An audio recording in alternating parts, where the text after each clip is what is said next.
Why is Hiroshima habitable but Chernobyl isn't? They are very different events. Hiroshima was hit with the air blast of a nuclear bomb. Chernobyl was a power plant that has a meltdown. When the Chernobyl reactor exploded, there were 190 metric tons of uranium in it. Scientists estimate that about 30% of this uranium was expelled into the air. As a result of the explosion, compare that to the nuclear bomb dropped on Hiroshima, which only weighed about 5 tons and was completely vaporized. The amount of radiation released from an atomic blast is nothing close to what is released from a reactor meltdown. Fun fact: the Chernobyl nuclear plant continued to be an operational power plant until December 15, 2000. It was not a good place to live or work, but people did work there for decades after the meltdown. Different events. Hiroshima was hit by a nuclear bomb. The bomb itself releases a bunch of radiation and some radioactive material at the time, but the energy was largely focused on making a very large explosion. What material was in the bomb generated from that has largely expired. It had short half-lives and is no longer dangerous. The Chernobyl reactor is still there, reacting, suffusing the immediate area around the reactor core with intense radiation. That's why it's buried under layers upon layers of containment. The material ejected was also different, material with much longer half-lives that is still radioactive. Before the latest conflict, you could visit the reactor area. I did that tour in 2017, and your radiation levels are highly variable.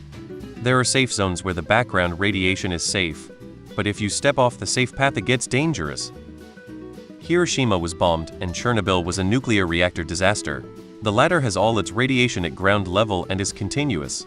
The former disperses most of its radiation miles into the air and is a singular event of radiation expulsion. I hope the way I worded this makes sense. I'm on like 3 hours of sleep. Chernobyl released about 400x times more radioactive material into the air than the Hiroshima bomb. I think it was like a Hiroshima bomb worth of material every hour for weeks. The bomb released less radiation than the nuclear reactor melting down. I visited Chernobyl about 10 years ago. Despite the theatrics and staging, the tour purposely went through building with rotting teddy bears propped up and such. The guide admitted that many people had refused the order to leave and have been living fairly normal lives. I didn't see any mutant animals. One interesting thing is that the fish in the old cooling pools is huge. Not from radiation, but from having no predators and being fed by all of the tourists. There are good explanations here, so here's an analogy to go with them. Hiroshima was a real smelly fart with a touch of shart. Chernobyl was a massive shit smeared all over the walls and pressed into the carpet and furniture. It even got on every doorknob and touch surface in the house. They were totally different events with completely different effects. Hiroshima was a drop in the nuclear bucket, basically. You can live in Chernobyl, just don't drink the water or grow plants in the soil. It's basically the same as every major US city. The explanations in this thread are awesome.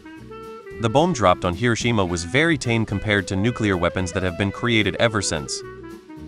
One-time exposure, continued exposure.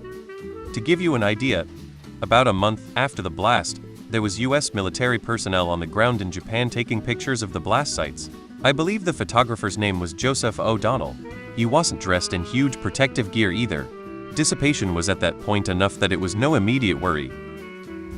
Why have you asked this multiple times? We answered several days ago already. Airburst weapons produce much less radiation than meltdowns.